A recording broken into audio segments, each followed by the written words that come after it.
श्री गुरुभ्यो नमः। कृष्णाय वासुदेवाय हरये परमात्मने प्रणतः क्लेशनाशाय गोविन्दाय नमो नमः। वसुदेवसुतं देवं कंसचाणूरमर्दनं देवकी परमानन्दं कृष्णं वन्दे जगद्गुरुं। श्रीकृष्ण गोविन्द हरे मुरारे, हे नाथ नारायण वासुदेव।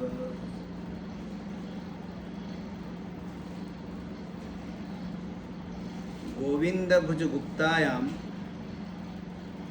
द्वारवत्यां कुरुद्वः आवत्सीन्नारदो भीक्ष्णं विष्णोपासन लालस। 7 पुरियां हैं। 7 ऐसी पुरी है जो मोक्षदायिनी मानी जाती है। पहले है अयोध्या, फिर मथुरा, फिर हरिद्वार, काशी, कांचीपुरम कांची, उज्जैन और द्वारका। हो गई ना 7। अयोध्या, मथुरा, हरिद्वार, काशी, कांची, उज्जैन और द्वारिका। कई लोग पुरी को भी ले लेते हैं, पर द्वारकापुरी जब भगवान श्री कृष्ण का अवतरण हुआ तो भगवान द्वारका में विराजित हुए। भगवान वृंदावन तो कुछ वर्ष ही रहे, पर द्वारका भगवान सबसे अधिक रहे और वहाँ से ही भगवान ने संपूर्ण भारतवर्ष में देश देशांतरों में धर्म की स्थापना के कार्य की।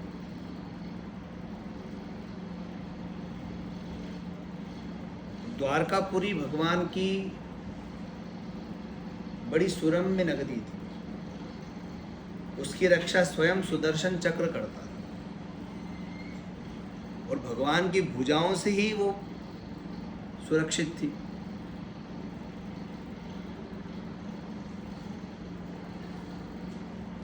और वहाँ भगवान के दर्शन करने के लिए सतत देवताओं का, ऋषिमुनियों का आगमन होता ही रहता था। ननु राजन इंद्रियवान मुकुंद चरणाम्बुजम न भजेत सर्वतो मृत्युरूपास्य ममरुत्तमैहि। संसार में ऐसा कौन प्राणी है, संभवतः कोई अभागा ही होगा, जिसके मन में भगवान के चरणों के प्रति प्रेम ना हो। ननु राजन इंद्रियवान मुकुंद चरणाम्बुजम। भगवान की जो माधुर्यमयी अलौकिक रूप माधुर्य लावण्य से, दिव्य गंध मधुर मकरंद से भरे हुए चरणार विंदों को कोई छोड़ना नहीं चाहता। भगवान इतने माधुर्य है, भगवान इतने सुंदर है कि करोड़ों करोड़ों कामदेव भी उनके आगे लज्जित हो जाते। एक भक्त थे तो वो रोज भगवान के सामने बैठ कर के सुंदर सुंदर भगवान को पद सुनाया करते, पर जन्मांध थे, देख नहीं सकते। पर जैसा भगवान का श्रृंगार होता है वैसा का वैसा ही वो पद सुना देते।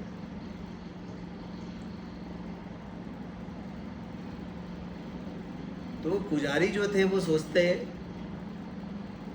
कि बिना देखे कैसे उसका वर्णन कर देता है। आज जो श्रृंगार है उस श्रृंगार का वर्णन, कल जो श्रृंगार था उसका वर्णन, मतलब नित्य नूतन जो श्रृंगार होता है। जब वो पद गाने बैठते तो उन्हीं पदों को गाते जैसा भगवान का श्रृंगार दिख रहा है। तो पुजारी जी ने सोचा कि संभवतः ये अंधा होने का ढोंग कर रहा है, अंधा नहीं है। अगर अंधा होता तो इसको कैसे दिखता कि आज भगवान ने क्या पहना क्या पहना, और पट खुलते ही सामने वो बैठ जाते थे, दर्शन होता। तो उन्होंने सोचा कि हमको परीक्षा करनी है, तो आज एक काम करते, ऐसा श्रृंगार करते कि जिसका वर्णन कर ही नहीं सके। तो उन्होंने भगवान को कुछ नहीं पहनाया, कपड़े ही नहीं पहनाए, और एक मोती की माला पहना दी। तो भक्त जब सामने गए और उन्होंने देखा, वो तो अंधे थे, पर आज भगवान ठाकुर जी उनको वैसे ही दिख रहे जैसे बाहर है। भगवान कैसा दर्शन दे रहे हैं, जैसा वो स्वरूप बाहर दर्शन हो रहा है वैसा का वैसे ही उनके हृदय में भी हो रहा है। तो उन्होंने पद गाया, आज देखे हरि नंगम नंगा आज हमने भगवान को निर्वस्त्र देखा, परंतु फिर भी कितने सुंदर है। कहा कहो अंग अंग की शोभा, निरखित लाजत कोटि नंगा। भगवान का जो सौंदर्य है इतना अद्भुत है, अनुपम है कि करोड़ों करोड़ों कामदेव भी उनके सौंदर्य के सामने लज्जित हो जाए, सब फीके पड़ गए। उनके जैसा कोई सुंदर नहीं, सबसे सुंदर है भगवान। और कैसा देखा, उन्होंने कहा एक हाथ में दही लगा और एक हाथ में भात ले रखा है, कछु दधी हाथ तक कछु मुख माख, जलसुत भूषण अंग विराजे, और एक गले में मोती की माला ले रखी है। बसनहीन छवि उठत तरंगा, और शरीर में कोई वस्त्र नहीं पहना, पर फिर भी वस्त्रहीन शरीर से भी जो किरणें निकल रही है, अद्भुत कांति, अद्भुत माधुर्य, अनुपम सौंदर्य। भगवान का सौंदर्य इतना है कि करोड़ों करोड़ों कामदेव भी लज्जित हो जाता है। भगवती श्री राजराजेश्वरी पराम्बा, वो त्रिपुर सुंदरी, उनके जैसा कोई नहीं है। 3 लोक 14 भुवन में उनके जैसा कोई सौंदर्य नहीं है, इसलिए उनका नाम ही त्रिपुर सुंदरी। करोड़ों करोड़ों रति और करोड़ों करोड़ों कामदेव भी उनके आगे लज्जित है। वो स्वयं भी अपने शरीर को कांतिमान बनाने के लिए उनकी आराधना करते रहते। भगवान को भी जब मोहिनी रूप की आवश्यकता पड़ी तो उन्होंने उनकी आराधना करी, और आराधना पर उन्होंने अपने मोहिनी रूप की जो शक्ति थी वो फिर भगवान को। तो भगवान का जो सौंदर्य है वो अनुपम है, अद्वितीय है। और ऐसे सौंदर्य के राशि भगवान श्री द्वारका में विराज रहे हैं, और भगवान अपने पूरे परिवार के साथ में विराज रहे हैं।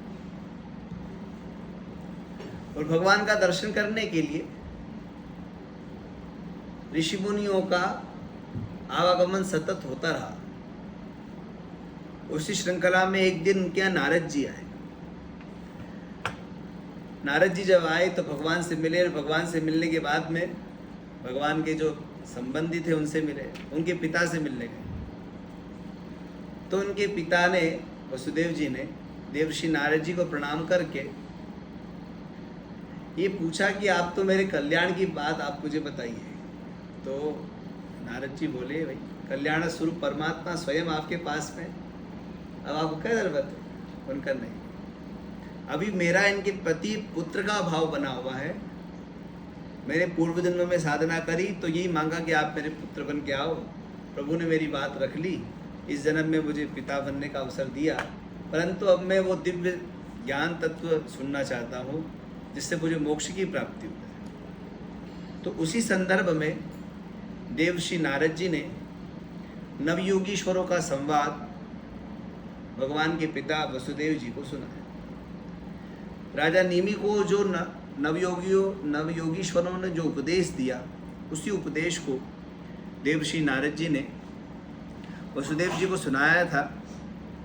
और उन्होंने कहा कि नवयोगीश्वरों ने राजा नेमि को जो उपदेश दिया, उन्होंने कहा शौचम तपस्तितिक्षांच मौनम स्वाध्याय मार्जव ब्रह्मचर्य महिंसाम च समत्वम द्वंद्व संज्ञयो हो।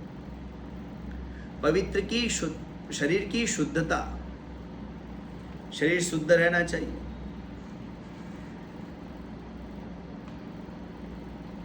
शरीर के साथ साथ होने वाली क्रियाओं का भी प्रभाव पड़ता है। कई बार होता है कि समझ लो कोई किसी से बातचीत नहीं करता, अब वो दोनों एक जगह इकट्ठा हो गए, अलग अलग, एक इस किनारे खड़ा है, एक उस किनारे खड़ा है, और वो किसी से बात कर रहा है, और यदि बात करते करते उसने उसको देख लिया और हंस लिया तो सामने वाला क्या समझेगा, ये हमारी ही बात कर रहा है, देखो मेरे को देख देख करके मुस्कुरा रहा है। अब वो उसने किस तरह की बात करी, किसकी बात करी, वो तो राम जाने, परंतु उसने अपने मन में ऐसा मान लिया। ये उसकी विचार है, उसकी शरीर की क्रिया से प्रभाव पड़ा। तो हमारी शरीर की क्रिया से कभी किसी को कोई दुख ना हो, कष्ट ना हो, इसका ध्यान रखना चाहिए। और दूसरा है पवित्रता बनी रहनी चाहिए। भगवान की पूजा अर्चना करने बैठे हो, सामान्य भी रह रहे हो, भगवान की पूजा करने बैठना हो, तब वस्त्र कैसे होना चाहिए, शुद्ध होना चाहिए, पवित्र होना चाहिए। रजक के धुले हुए नहीं होना चाहिए, माने धोबी के धुले हुए वस्त्र नहीं होना चाहिए, स्वयं से धुले हुए हो। भगवान की पूजा में तो कम से कम इतना ध्यान रखना चाहिए। उसके धुले हुए वस्त्र पहन के बैठोगे तो दारिद्र्य दोष लगेगा, वो नहीं होना चाहिए। भोजन का भी ऐसा ही है, हर किसी के घर हाथ का नहीं भोजन करना चाहिए, सोचना चाहिए पता नहीं पवित्र है कि नहीं है। किसी के घर कोई आ गया या चला गया तो जब तक उसके यहाँ सूतक लगा हुआ है, आशौच है, तब तक ये ध्यान रखना चाहिए कि उसके यहाँ का अन्न ग्रहण ना हो। ऐसे समय में वो अशुद्ध माना जाता है, क्योंकि जीव पता नहीं कहाँ गया और कहाँ से आया है। उसकी शुद्धि ना होने के कारण उस घर का अन्न भी उतने दिनों तक अशुद्ध ही माना जाता है। शुद्धि होने के बाद ही वो अन्न ग्रहण करना चाहिए। पवित्रता का ध्यान विशेष रखना चाहिए। जो साधक साधना कर रहे हैं उनको ये भी ध्यान रखना चाहिए कि बाहर का भोजन ना हो। नहीं तो बाहर आज के समय में सबसे अपवित्र भोजन बनता है, पता नहीं क्या क्या लोग डाल डाल के बनाते हैं। इसलिए पवित्रता की विशेष ध्यान रखना चाहिए। तप, मैंने बताया था, तप भी जीवन में बड़ी अमूल्य वस्तु होती है। किसी भी काम को आप लंबे समय तक करते हो तो तप कहलाता है। आपने कोई संकल्प लिया कि इतने दिनों तक हम भगवान का भजन करेंगे, इतने दिनों तक हम ये व्रत करेंगे, इतने दिनों तक हम इसका स्तोत्र का पाठ करेंगे, और आपने वो किया तो आपके जीवन में वो तप हो गया। ये सामान्य तप होता है, पर तप भी होना चाहिए। कहते हैं जिसके जीवन में विद्या नहीं है, तप नहीं है, पवित्रता नहीं है, और ज्ञान विज्ञान नहीं है,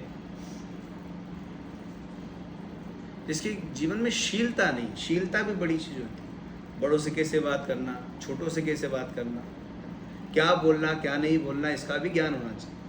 मनुष्य के जीवन का जो आभूषण है वो कंगड़ कुंतल नहीं है, सोने के जो गहने वो आभूषण मुख्य नहीं है, आभूषण है उसकी शीलता। शीलम परम भूषणम, नीतिकारों ने कहा कि शीलता सबसे बड़ा भूषण है। तो वो शीलवान है कि नहीं, जिसके जीवन में शीलता नहीं है, ना कोई गुण है ना कोई धर्म है, फिर भी वो मनुष्य खा रहा है पी रहा है, तो शास्त्रकारों ने कहा कि वो मनुष्य होते हुए भी पशु है। पशु में न ज्ञान होता है, न कुछ नहीं होता। पशु में कोई शीलता कहाँ होती, नहीं होती। इसलिए अगर मनुष्य में भी सब चीज़ें नहीं है तो मनुष्य और पशु में कोई अंतर नहीं। मनुष्य पशु से अलग तब होता है जब उसमें कुछ विशेष होता है, वो भी जो शास्त्र दृष्टि से देखा जाता है। तो तप भी एक बड़ी महत्वपूर्ण वस्तु है। अगर मनुष्य के जीवन में तप है, रोज वो भगवान की अर्चना करता है, वंदना करता है, पूजा करता है, स्तोत्र पाठ करता है, तो उसके जीवन में एक बहुत बड़ी पूंजी अर्जन करता है। तप से आपके पुण्य की पूंजी अर्जित होती है। इसलिए तप नहीं छोड़ना चाहिए। नियम निष्ठा पूर्वक जो गुरुजनों ने, शास्त्र ने हमको बताया है, उतना पाठ करना ही चाहिए, उतना जप करना ही चाहिए। शौचम तपस तितिक्षाम, तितिक्षा माने सहनशीलता। जीवन में सहनशीलता भी होनी चाहिए, छोटी छोटी बातों पे उग्र नहीं होना चाहिए। एक आवेश जो होता है ना, उस पर नियंत्रण होना चाहिए, क्रोध पे नियंत्रण होना चाहिए। कोई बड़ी बात वो अलग बात है, बड़ी बात पे भी हम तो ये कहेंगे कि क्रोध मत करो, पर छोटी छोटी बातों पे कई बार ऐसा होता है कि छोटा बच्चा जरा सा है, कोई बात बोल दिया तो उसके माता पिता इतना नाराज़ हो जाते हैं कि उसको खूब मारते हैं। कईयों की आँख फोड़ देते हैं, कान ऐसा मारते हैं कि बेचारे के कान का पर्दा ही फट जाता है। तो इतना भी निर्दयी नहीं होना चाहिए। सहनशीलता स्वयं में होनी चाहिए, बड़ों के अंदर भी और छोटों में भी सहनशीलता होनी चाहिए। अगर बड़े कुछ कह रहे हैं तो ठीक है, उनका मान सम्मान रखते हुए कुछ ना बोलें, बड़े अपने कल्याण के लिए बोलेंगे। इसलिए तितिक्षा भी जीवन में होनी चाहिए। दूसरा है मौन। मैंने बताया था कल, मौन भी एक बहुत बड़ा साधन है। जहाँ तक वो मौन रहो अच्छा है। कलहो नास्ति मौनिना, जो मौन होते हैं उनके झगड़े नहीं होते। झगड़े उन्हीं के होते हैं जो बोलते रहते हैं, दिन भर बोलते रहते हैं, बंद ही नहीं होते। हे भगवान, जो एक बार बोलना शुरू करते हैं सतत बोलते रहते हैं। तो मौन भी बड़ी चीज़ है। और अच्छे संस्कारों को अपने जीवन में उतारना, अच्छी बातों को उतारना, और अच्छी ग्रंथों को, अच्छे चित्रों को देखना। आर्जवम, सरलता जीवन में होनी चाहिए। ब्रह्मचर्य महिंसा च, इंद्रियों पे संयम होना चाहिए, ब्रह्मचर्य आदि। और अहिंसा, किसी के प्रति भी कभी भी किसी भाव से हिंसा का भाव ना है। ये भी जीवन में बहुत महत्वपूर्ण बात होती है।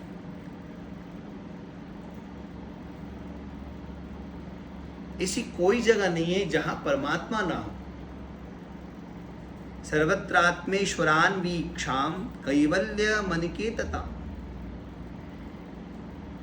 सर्वत्र, सभी देश में, सभी काल में और सभी वस्तुओं में चेतन रूप से आत्मा और नियंता रूप से ईश्वर विद्यमान है। ये चेतन आत्मा सब जगह है। और परमात्मा, ऐसी कोई जगह नहीं है जहां उनकी उपस्थिति ना हो। रुई से कपड़ा बनाए, 1 मीटर, 2 मीटर, 3 मीटर। थान कितने मीटर का होता है?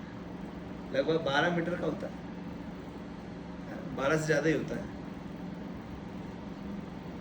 12 मीटर भी मानो, तब आप बताओ उस थान में रुई कहाँ नहीं है? सब जगह सारे तंतु काय के उसी के बने। रंग रोगन भी चढ़ा तो किसके ऊपर चढ़ा है? उस कपास के ऊपर, रुई के ऊपर, कॉटन के ऊपर तो चढ़ा हुआ है। ये संपूर्ण जगत परमात्मा का ही है। इसमें ऐसी कोई जगह नहीं है जहाँ उनकी उपस्थिति ना हो। जैसे मिट्टी से बना हुआ बर्तन, उस पर कुछ भी बना दो आप आकृति। मिट्टी से बना हुआ कोई पुतला हो, खिलौना हो, उस पर कोई गुड़िया बना दी, गुड़िया की आंखें बना दी, हाथ बना दिए, दिए बना दिए, उसके नाखून बना दिए, उसके पैर के नाखून बना दिए। तो सब कुछ किस में है? मिट्टी में ही तो है। अलग अलग दिख रहे हैं और मूल रूप से मिट्टी ही है। उसी प्रकार संसार में सब अलग अलग दिख रहे हैं नाम रूप के भेद से, परंतु मूल सब परमात्मा के ही है, उसी में है। इसलिए सर्वत्रात्मेश्वरान वीक्षाम कैवल्य मनिकेतताम। इसलिए जब परमात्मा का है तो हमारा तो कुछ है ही नहीं। फिर वस्तुतः हमारा नहीं है। आप ट्रेन से इस जगह से उस जगह जाते हैं, आपने ट्रेन में टिकट लिया, रिजर्वेशन करवा लिया, अमुक तारीख के दिन आपकी टिकट बन गई और उस दिन आपको यात्रा करनी है। अब यहाँ से आपको हरिद्वार जाना है, उसके पहले भी ट्रेन में अगर आप चढ़े तो वो उतार देगा, भैया अभी तारीख नहीं है, और तारीख निकल गई उसके बाद चढ़े तब भी उनका भैया अब ये टिकट कोई काम का नहीं। और जब तारीख था तब आप बैठ गए, वो टिकट आएगा, बस वो टिकट देखेगा टीटी, हाँ भैया आप ठीक हो। और हरिद्वार उतरने के बाद अब आप ट्रेन में, आपका कोई लेना देना, और ट्रेन में आप बैठे रहे, मान लीजिए हरिद्वार नहीं उतरे तो दूसरे स्टेशन में वो आपको उतार देगा कि नहीं भैया वहाँ पे आप लंबा सफ़र नहीं कर सकते, क्योंकि आपका जो रिजर्वेशन है वो हरिद्वार तक का ही था, उससे आगे नहीं जा सकते। और तो कब तक है? 1 दिन का ही है। जितने जितने दिन के आपकी टिकट है उतने उतने दिन आप बैठ लो, जिस दिन की टिकट नहीं उस दिन नहीं बैठ सकते। बस ये भी ट्रेन है, ये जो ये है ना हमको शरीर मिला, इस पर जो जीव है ये सफ़र कर रहा है। कभी इसके स्टेशन बदलते रहते हैं, कभी कहाँ, कभी पशु बना, कभी पक्षी बना, कभी क्या बना, कभी क्या बना, अलग अलग जगह की वो ट्रेनों में जा रहा है। कभी राजधानी में बैठ के आनंद ले रहा है। पहले एक चलती थी गरीब रथ, पूरी एसी ट्रेन थी, उससे पूरी ट्रेन एसी थी। और कुछ ट्रेनें ऐसी होती जिसमें अलग अलग फैसिलिटी थी। वो 1, 4 और 1, 2, 3 है ना, ये सेकंड क्लास है और ये फर्स्ट है और ये थर्ड क्लास है। वातानुकूलित जो होता है, पर सब में थोड़ी होता है। तो रिजर्वेशन डब्बे होते हैं और जनरल होते हैं, उसमें तो भेड़ बकरी की तरह भरे होते हैं। पता ही नहीं चलता वो लोग चढ़ रहे हैं कि उतर रहे हैं और ऐसे लटके पड़े रहते हैं। और वो विकलांगों के लिए जो एक अलग से व्यवस्था होती है उस पर भी लोग बढ़ जाते हैं। तो उस पर भी अलग अलग व्यवस्थाएं, पर सबके सब अपने लक्ष्य तक पहुंचने के लिए प्रयास कर रहे हो। और अगर उस स्टेशन के अलावा उनके पास में आया तो वो काला कोट वाला टीटी आएगा, उनका भैया हटो। ये क्या है? मृत्यु। मृत्यु रूपी काला कोट पहन करके वो टीटी आ रहा था यमराज। उन्होंने कहा भैया आप समय हो गया, इतने साल जी लिए, इतने समय था, बस अब तुम्हारी ट्रेन पूरी हो गई, चलो छोड़ो इसको। वो शरीर छूटा, दूसरे की तैयारी, तीसरे की तैयारी, ये चल रहा है। परंतु जब हमारा है ही नहीं, उसके बाद में भी हम अगर वो ट्रेन को अपना मान ले तो मूर्खता है कि नहीं? और इतनी बड़ी ट्रेन में आपको तो जरा सी सीट मिली है, और भी तो लोग बैठे हैं पैसेंजर उसमें, आप अकेले थोड़ी बैठे। और वो भी केवल आपको अपने लक्ष्य तक पहुंचाने के लिए। उस पर भी आपको ध्यान रखने का, उसका नुकसान ना हो जाए, गद्दे ना फट जाए, कुछ हो नहीं जाए, ये भी तो ध्यान रखना पड़े। सिर्फ आप उस पर लेट करके जा सकते हो, इतना ही है, बाकी अपना कोई अधिकार नहीं। वैसे ही ये शरीर पे भी हमारा कोई अपना अधिकार नहीं, तो परमात्मा की देन है, इसको हम खराब नहीं कर सकते, इसका उपयोग करना पड़ेगा अच्छी जगह के। और यहाँ हम अगर ये अभिमान करके बैठ गए ये मेरा, ये मेरा, ये मेरा, तो ये हमारी मूर्खता है। वो बैठ जाए आदमी, अरे ये तो ट्रेन मेरी है, और अपन उठाओ, बाबा उठे ही नहीं, बोले नहीं मैं तो नहीं उठूंगा, ट्रेन मेरी है। क्यों पित्तल साहब? हाँ तो बड़ा मुश्किल हो जाए फिर तो। उम्रदार लोग भी बड़े गजब होते हैं। एक महात्मा कथा सुना रहे थे कि कुछ लड़के नौजवान थे, ट्रेन में चढ़े तो देखा एक बुजुर्ग दादा बैठे हुए पहले से ही, तो सब चढ़ तो गए।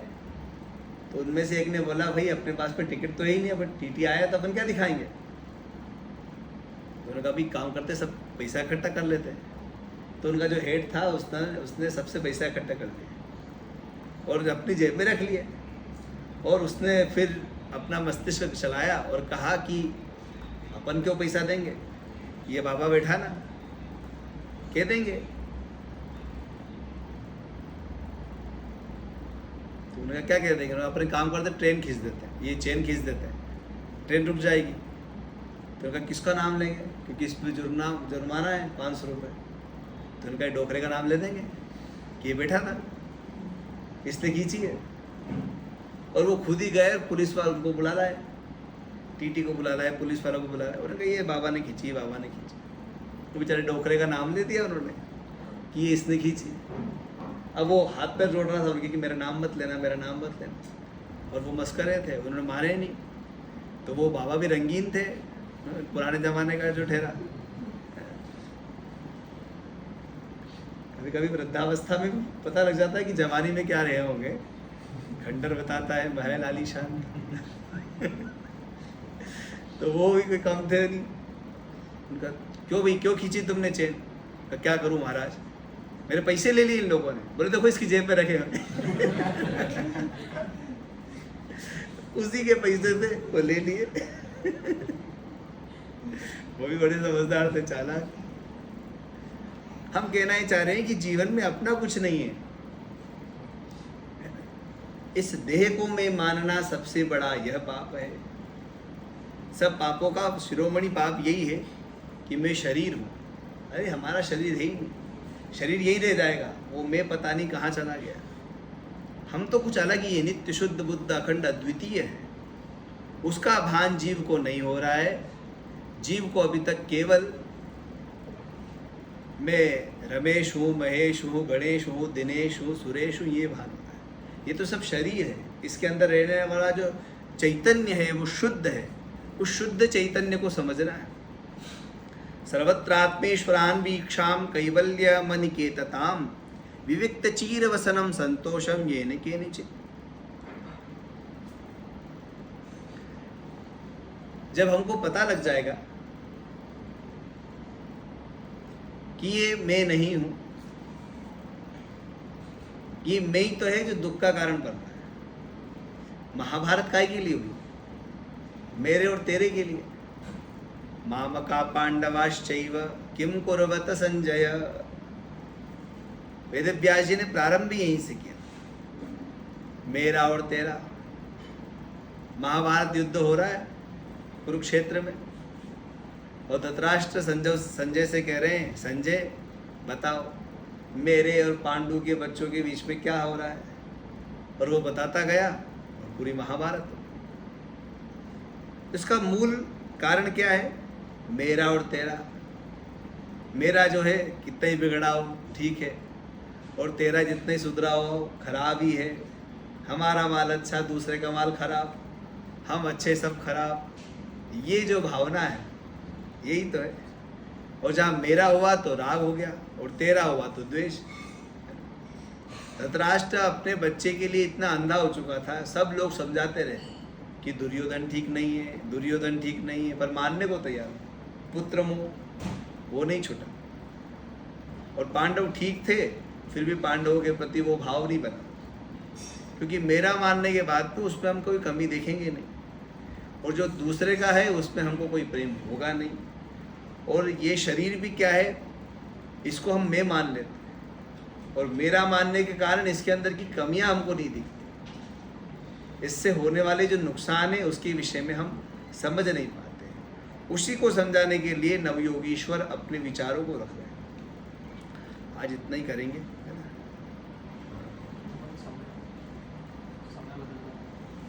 श्री कृष्ण गोविंद हरे मुरारे, हे नाथ नारायण वासुदेव। श्री कृष्ण गोविंद हरे मुरारे, हे नाथ नारायण वासुदेव।